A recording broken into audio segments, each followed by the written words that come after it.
Do you ever look at a recipe and think there's nowhere near enough garlic in that and immediately double the garlic? I do it all the time. I absolutely love this stuff. But this garlic butter chicken pasta recipe has already got 6 fat cloves of garlic in it. So what are you going to do with that? I dare you to put in more. Start off with 3 chicken breasts that have been chopped into small pieces, and then we're going to season that with half a teaspoon each of salt and black pepper and a teaspoon each of paprika and dried oregano. Give that a really good mix together so that chicken's nicely coated.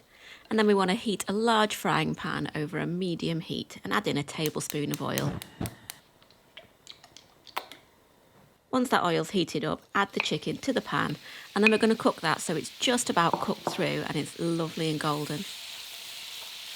It should take about 5 or 6 minutes altogether, and just keep moving it around the pan until it's nicely cooked through.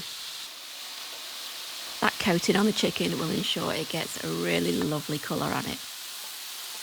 Then we want to remove the chicken from the pan and place it in a bowl.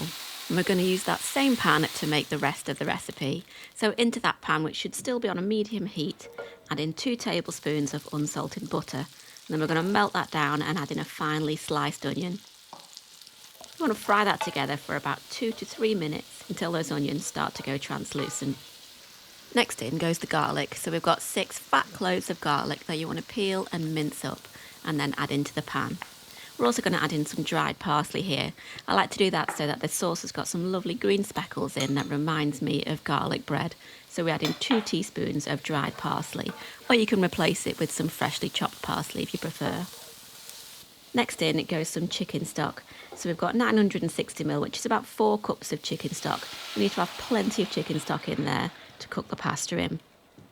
So bring that stock to the boil, and then we're going to add in 300 grams or 10.5 ounces of dried spaghetti, and then you want to push that down so it's thoroughly covered in the sauce. Place a lid on the pan, or you can add some foil to it and turn it down to a gentle simmer. We're going to cook it for about 10 to 12 minutes, but give it a check a couple of times during cooking and separate the pasta because it will try to stick together. After about 10 to 12 minutes, that pasta should be just about al dente. It takes a little bit longer to cook it in stock, but it's absolutely worth it because it absorbs all that lovely flavour.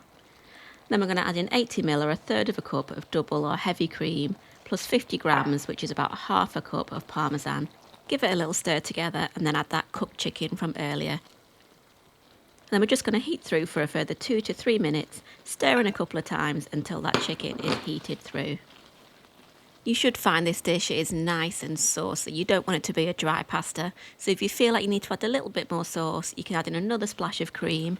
Or if you've got a little bit of pasta cooking water left over, you could stir that in instead. And now that pasta is ready to serve, I like to use a set of tongs just to get all that spaghetti out of the pan, and then use a spoon to scoop up the chicken and put it over the pasta along with a nice drizzle of sauce. I like to sprinkle on a little bit of fresh or dried parsley before serving. And you know what? We've already gone in there with loads of garlic, so why not add a side of garlic bread? And that's it. Absolutely delicious. An easy, decadent dinner done in 25 minutes. An absolute one-pan weeknight winner.